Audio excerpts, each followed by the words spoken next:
Have you ever wondered why some people seem to get happier as they get older? They smile more, worry less. They carry this quiet confidence, this glow that says, "I'm at peace." And it's not because their life is perfect. Far from it. It's because somewhere along the way, they discovered something powerful. The way you live each day matters more than anything else, especially after 60. If you're watching this, you're probably at a stage in life where you're looking for more than just health tips or diet plans. You're looking for meaning, for joy, for routines that make you feel alive again. And that's exactly what we're going to talk about today. Because the happiest, most fulfilled seniors I've met don't rely on chance. They build happiness into their lives, one simple ritual at a time. Let's start at the very beginning of the day. You know, the moment you open your eyes.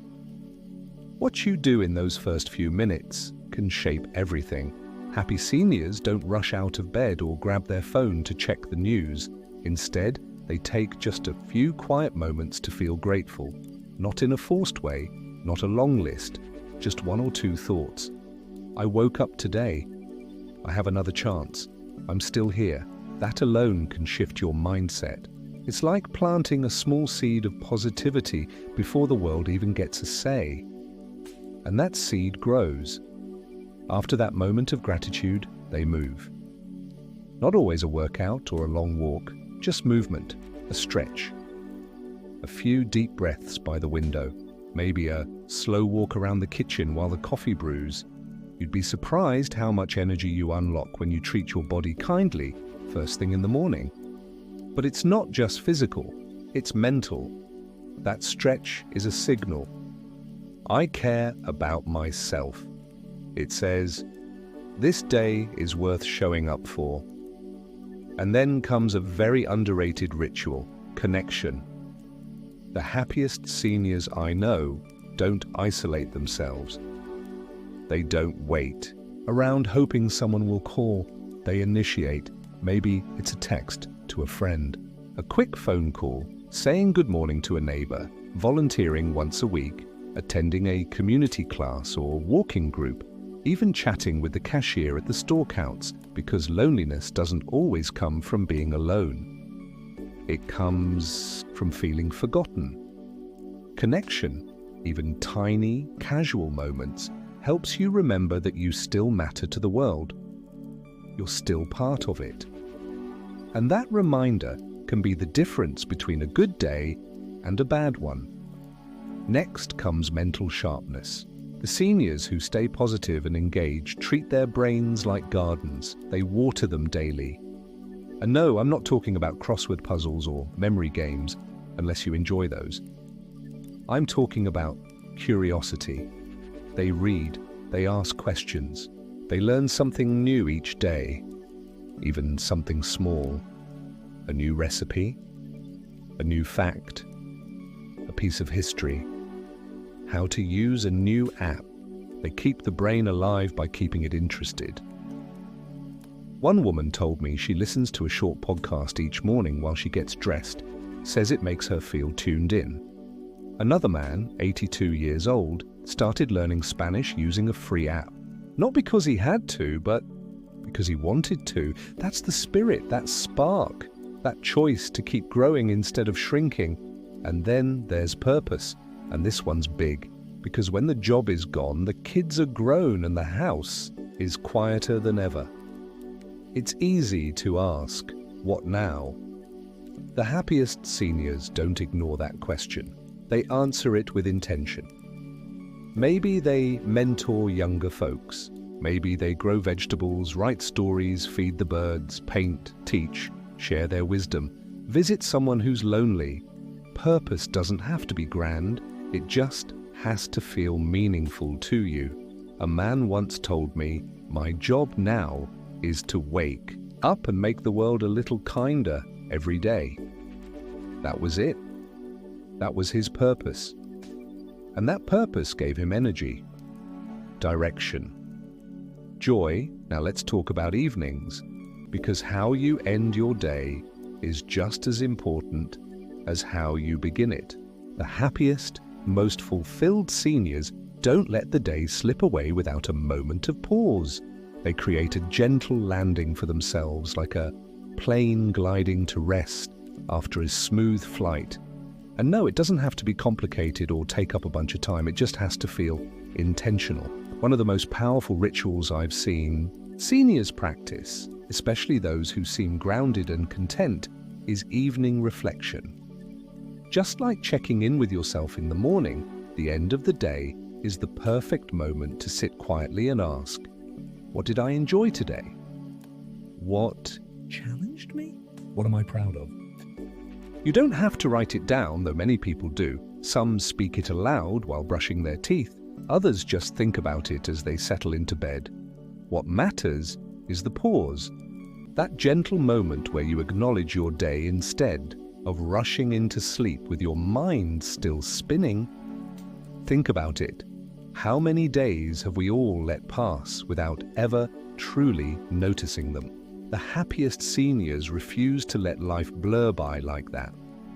They notice. They say, today I laughed at that silly commercial, or I had a lovely chat with the pharmacist, or I made it through a hard moment and I'm proud of myself. That kind of attention, that level of presence, is a quiet kind of joy.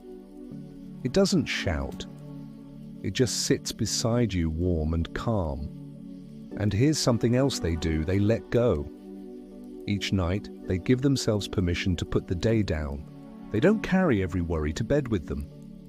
Now, that doesn't mean pretending things are fine when they're not.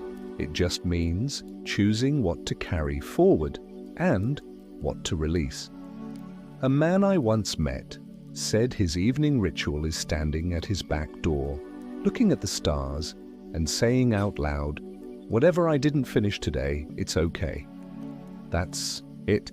A simple sentence, but that sentence gives him peace. It tells his mind and his body, we can rest now.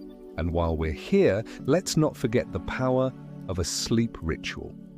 We underestimate how much better life feels when we sleep well, and the happiest seniors know this. They treat sleep not like an afterthought, but like a gift. That might mean dimming the lights an hour before bed, turning off the news, listening to calming music, reading a few pages of a good book, maybe even having a small cup of chamomile tea. One woman told me she uses lavender oil on her pillow every night, says it reminds her of her mother, helps her breathe easier, helps her let go. It doesn't matter what the ritual looks like, it just matters that it helps you transition, that it tells your body and mind, you're safe, you've done enough, it's okay to rest. And maybe the most beautiful thing about all these rituals, from morning to night, is that they remind you you're still in charge. No matter what age, no matter what changes life brings, you still get to shape your day, you still get to choose how you show up. That kind of agency, that quiet control, is what makes a person feel truly alive. You don't need everything to be perfect. You don't need every part of your life to be easy. You just need moments. Moments where you feel seen, heard, connected to others and to yourself. And when you build your days with small, meaningful rituals, you start to string those moments together. You create a rhythm, a flow, a life that feels rich, not because of what you have, but because of how you live. And that, my friend, is the real secret of those seniors who seem to glow from within. It's not magic, it's not luck, it's daily intention, daily love, daily presence. So if you're watching this and thinking, can I really change how I feel at this stage in my life? The answer is absolutely yes, because it doesn't take a big overhaul. It just takes 7 daily rituals: gratitude, movement, connection, curiosity, purpose, reflection, and rest. Practiced not perfectly, but consistently, gently, lovingly. Start with just one, build slowly, and watch what happens. Because after 60, happiness isn't behind you, it's right here, right now, waiting for you in the quiet moments of your day. If any of these rituals spoke to you, even just one, start today. Small changes lead to big shifts, and it's never too late to feel more joyful, more connected, and more at peace. If this helped you, don't forget to like, subscribe, and share it with someone who could use a little boost too. Take care of yourself, and I'll see you in the next one.